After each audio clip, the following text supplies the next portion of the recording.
Welcome to my channel Ananda classroom. আমার channel Ananda ক্লাসরুমে সকলকে স্বাগত, সকলকে নমস্কার জানিয়ে আজকে আমি বিশেষ একটা দিনে বিশেষ বিষয় নিয়ে তোমাদের সামনে আলোচনা করতে চলেছি। তো তোমরা সকলেই জানো যে আজকে হচ্ছে রাধাষ্টমী, যেরকম শ্রীকৃষ্ণের জন্মাষ্টমী হয়, শ্রীকৃষ্ণের জন্মদিন, ঠিক সেরকম আজকে রাধার জন্মদিন।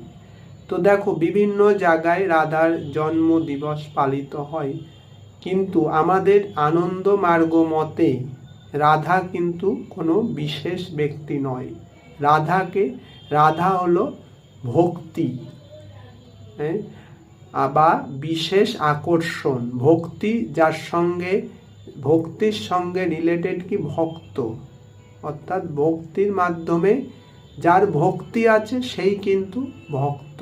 কার প্রতি ভক্তি বা ভক্ত?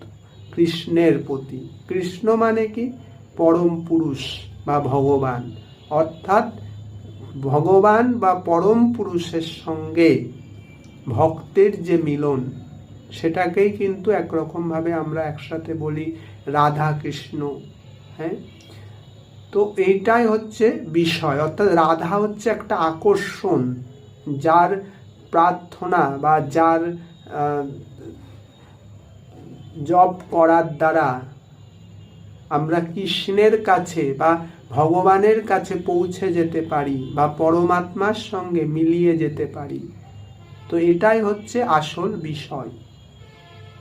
তো আজকের আলোচনা এইটুকুই। আপনাদের যদি ভিডিওটা ভালো লাগে, আমি অবশ্যই এইরকম আরও ভিডিও নিয়ে আপনাদের সামনে উপস্থিত হব এরকম বিশেষ বিশেষ দিনে। নমস্কার। Welcome to my channel Ananda classroom. আমার চ্যানেল আনন্দ ক্লাসরুমে সকলকে স্বাগত, সকলকে নমস্কার জানিয়ে আজকে আমি বিশেষ একটা দিনে বিশেষ বিষয় নিয়ে তোমাদের সামনে আলোচনা করতে চলেছি। তো তোমরা সকলেই জানো যে আজকে হচ্ছে রাধাষ্টমী, যেরকম শ্রীকৃষ্ণের জন্মাষ্টমী হয়, শ্রীকৃষ্ণের জন্মদিন, ঠিক সেরকম আজকে রাধার জন্মদিন।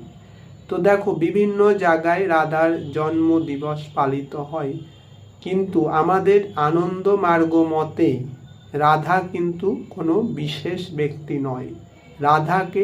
রাধা হলো ভক্তি, হ্যাঁ, বা বিশেষ আকর্ষণ। ভক্তি যার সঙ্গে, ভক্তির সঙ্গে রিলেটেড কি ভক্ত, অর্থাৎ ভক্তির মাধ্যমে যার ভক্তি আছে সেই কিন্তু ভক্ত। কার প্রতি